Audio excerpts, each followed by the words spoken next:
ఇక డీటెయిల్స్ చూస్తే AP CM Chandrababu కుప్పంలో పర్యటిస్తున్నారు. 5 ఏళ్లుగా ఆగిపోయిన హంద్రీనీవా కుప్పం బ్రాంచ్ కాలువను చంద్రబాబు పరిశీలించారు. 2014లో టీడీపీ అధికారంలో ఉన్న సమయంలో సాగునీటి ప్రాజెక్టుల నిర్మాణానికి పెద్దపీట వేసింది. అలాగే పులివెందులకు కూడా తాగునీరు అందించారు. అయితే జగన్ అధికారంలోకి వచ్చిన తర్వాత కుప్పం నియోజకవర్గంపై కక్ష సాధింపు చర్యలు చేపట్టారు. సాగునీటి ప్రాజెక్టులను పక్కన పెట్టారు. దీంతో నిర్మాణంలో చివరి దశకు వచ్చిన ప్రాజెక్టులు కూడా ఇప్పుడు బీలులుగా మారిపోయాయి. సరిగ్గా ఎన్నికల సమయంలో కుప్పంలో సాగునీటి విడుదల అంటూ జగన్ హడావుడి చేశారు. ట్యాంకర్లతో నీళ్లు తీసుకువచ్చి సాగునీరు ఇస్తున్నామని గొప్పలు చెప్పుకున్నారు. దీనిపై రైతులు తీవ్ర ఆగ్రహం వ్యక్తం చేశారు కూడా.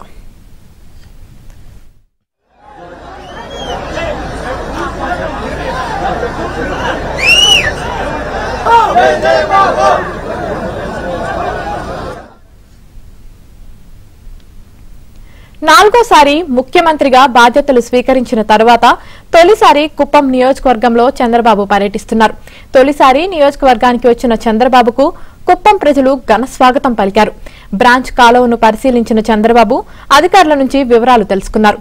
మరి కాసేపట్లో ఎన్టీఆర్ విగ్రహం వద్ద ఏర్పాటు చేసిన బహిరంగ సభలో చంద్రబాబు పాల్గొననున్నారు. రేపు ప్రజల నుంచి స్వయంగా వినతులు స్వీకరించనున్నారు చంద్రబాబు.